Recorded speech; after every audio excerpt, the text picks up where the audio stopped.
Hey everybody, it's Master Gallengeist here, bringing you my review of the movie Death of a Unicorn that I watched, that I recorded on, like, HBO or whatnot. And I, overall, didn't really enjoy this movie. Now, I don't think it is the worst thing possible, but the thing is, it kind of, fell into the trap of trying to juggle comedy and horror, and just not being able to land that very well. It takes itself too seriously to be just a funny, gross out comedy thing of like, oh, we're dealing with a fucking unicorn thing here.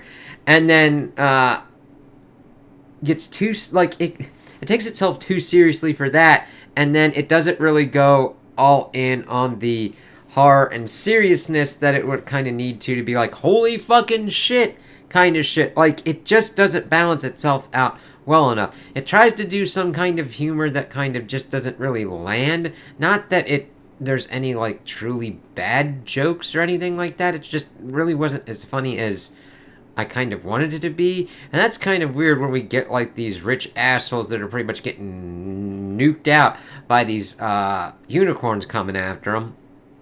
And one dude's snorting unicorn horns and shit. But it just... it's not funny, ha ha ha, where it's like, oh, okay, cool. And it's not like, holy fucking shit, like doing anything like a horror movie that I haven't already seen. Where it's like, oh, okay. I do like them exploring the unicorn lore and everything through Jenna Ortega and her character, like, actually doing research on shit to, like, provide for her father, Paul Rudd's character, Elliot, and her character's Ridley. Almost like Ripley, where it's like, hey, you probably don't want to do this kind of shit. So, Elliot's pretty much taking her to these, the Ordells? Odell, the Leopold family.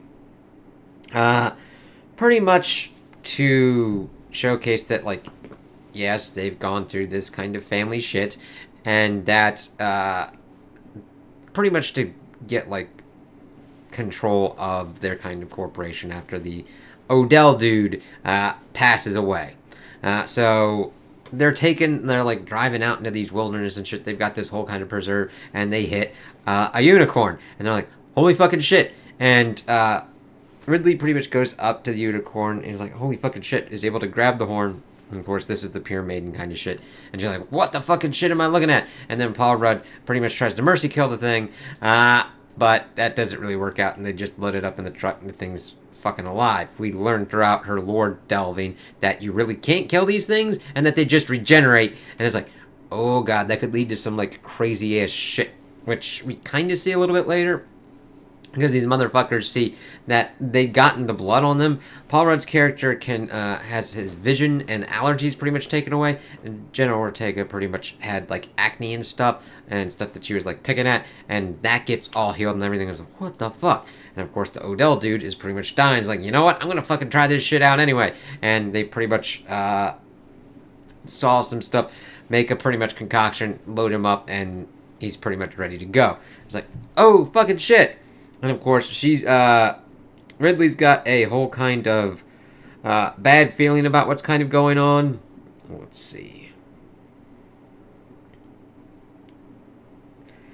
And it's like, oh shit, we gotta, like, do this and, like, stop what's kind of going on, because she remembers that her mother had seen this kind of tapestry as they were going pretty much on one of their kind of vacation things, and Elliot doesn't remember this, but she's able to kind of find it and figure out all this kind of stuff. He's doing this to, like, secure her future, because that was the pretty much promise that he made to his dying wife, but he's going about this in the completely wrong way and doing everything to be kind of like a money-grubbing kind of asshole.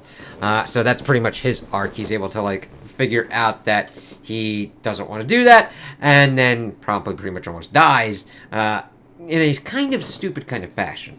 So, that goes more at the end. We'll get to that in a minute. So, we've got also the son, Shepard, who's played by, like, Adam Warlock from the MCU, so we got a little thing like that. Let me see.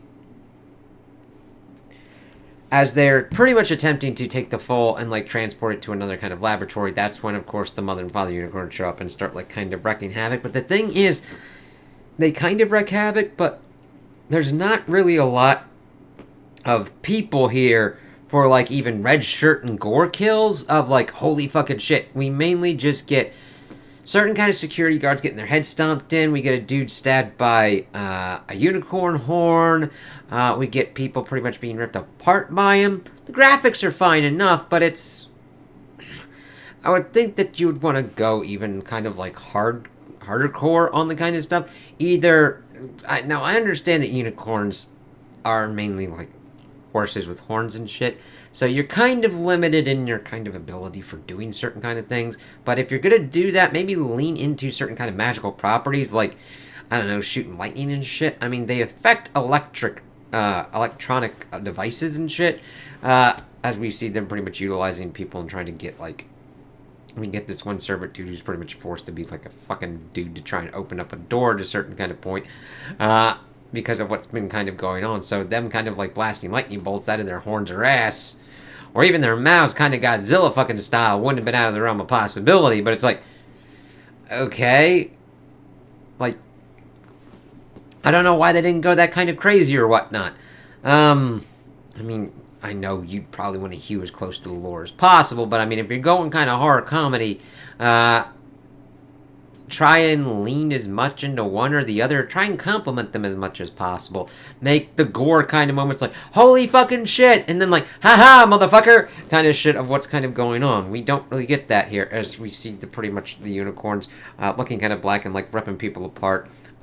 Stabbing the Odal dude through his mouth pretty much as he's trying to like pretty much get the beast. His idea is pretty much to get him and breed him. Shep gets that as well, as he's been snorting the horn and figuring out what's kind of going on. Ridley pretty much telling her father that she pretty much saw mom as she grasped the foal's horn. They do remove the foal's horn, which doesn't completely fuck up the foal. It gets like put back on at the end. Elliot takes it up, and Shep pretty much utilizes Ridley to capture the two adults, and then Elliot's like, fuck that noise, and then stabs the dude, and then he's got an arrow, and then stabs him, and then one of the unicorns gets freeze, and fucking Buck takes, and fucking, like, kicks the Shep dude, kills him. The mother's been ripped apart at this point as well. Most of the other people are dead. The one servant comes back with the cops. The unicorns also bring Elliot back to life because he's learned his lesson. He also saw the mom, and then the police is like, what the fuck's kind of going on here? The unicorns turn back into their white kind of forms and kind of buck off, and then about towards the end, as they're pretty much taken away in the police car, the unicorns are like, fuck this noise, we utilize our powers to pretty much bring your ass back, and then pretty much ram them off the road, and that's kind of where it ends.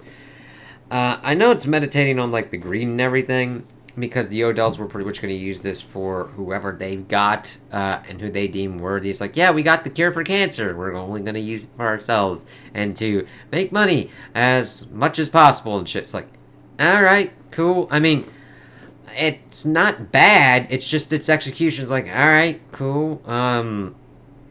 Her theory's pretty much being dismissed and everything of like, yeah, you probably don't want to do this, because she's able to go through the tapestries. The whole story pretty much follows the story of the tapestries of a maiden being used to lure the unicorn, it being killed, it then being captured into captivity and resurrected, and then we see at the end that doesn't go well, as the rest of the unicorns pretty much like destroy everybody involved. So it follows that, and it's like, alright, it's fine, it's just, it's not really executed in a really funny haha way, and it's not executed in a horror kind of like, I'm fucking afraid kind of way. It just sits in the middle, and just really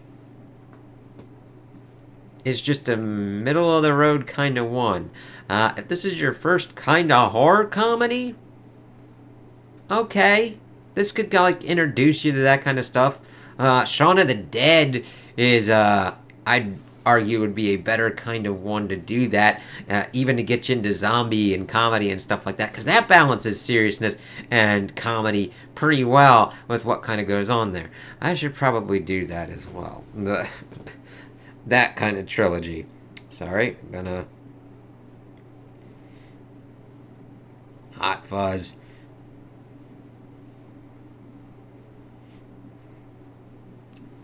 Yeah, it's not bad. I mean, the graphics are good. The acting is comparable. Like, there's no problems on it other than it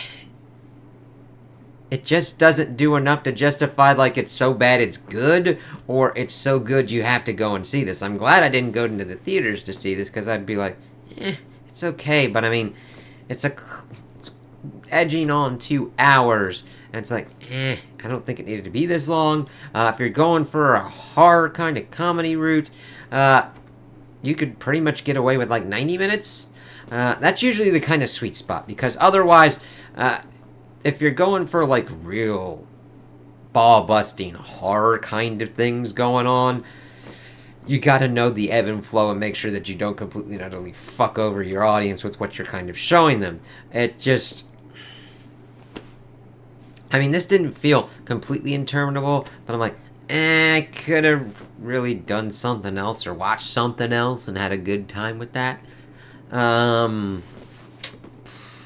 Yeah. If it's on and you need a time waster, alright, fine.